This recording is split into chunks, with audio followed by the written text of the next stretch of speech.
এবং ডিজিএম সাহেব এজিএম সাহেব মনে কত কালকে মিটিংয়ে আসছিল। হ্যাঁ, ফ্ল্যাগ যেটা লাগাইবেন মানে এটা উচ্চতা এমন কালকে যে আমাদের ডিসকাশন হয়েছিল এটা থেকে জাঙ্গালি স্কুল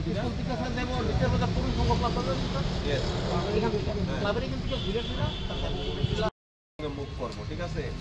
এবং সঙ্গে আপনাদের দক্ষ যারা লোক আছে এবং পাওয়ার লাইন আপনাদের রুট হইতেছে গিয়া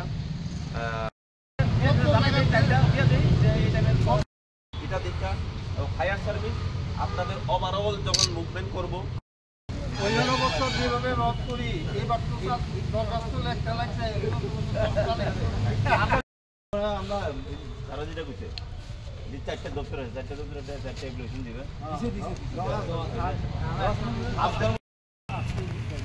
আমি এটা সব না, ঠিক আছে। এই জন্য 4টা দপ্তরের থেকে পারমিশন ম্যান্ডেটরি, আমার থেকে কোনো পারমিশন আমি মহকুমা শাসক বিশালগড়, আমরা এখানে যে সার্কেল ডিসিএম আছে Prasenjit Das, senior manager TACCL, SDO PWD, officer incharge Bishalgarh fire station, আমরা এখানে এসেছি।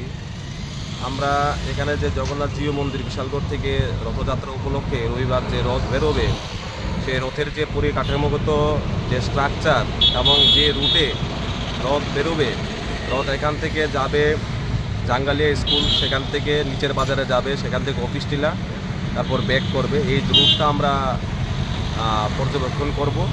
অ্যাপারেন্টলি আমরা রথের যে স্ট্রাকচার এসডিও পিডাব্লিউডি সেটা জেনে নিয়েছেন এবং নেসেসারি কিছু ইনস্ট্রাকশন দিয়েছেন এবং আয়োজক কমিটি সেটা বলেছেন নিশ্চিত করবেন এসডিও পিডাব্লিউডি আগামীকালকেও এসে সেটা আবার পরিলক্ষিত করবেন যে ইনস্ট্রাকশন দেওয়া হয়েছে সেটা ফলো হয়েছে কিনা।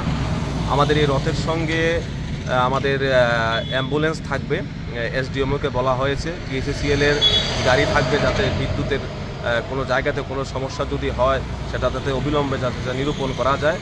ওই সময়ে রথ চলাকালীন সময়ে যে লাইনে রথ যাবে সেখানে বিদ্যুৎ সেখানে পাওয়ার কাট করা হবে যতক্ষণ না পর্যন্ত সেই প্রোগ্রাম শেষ হয়।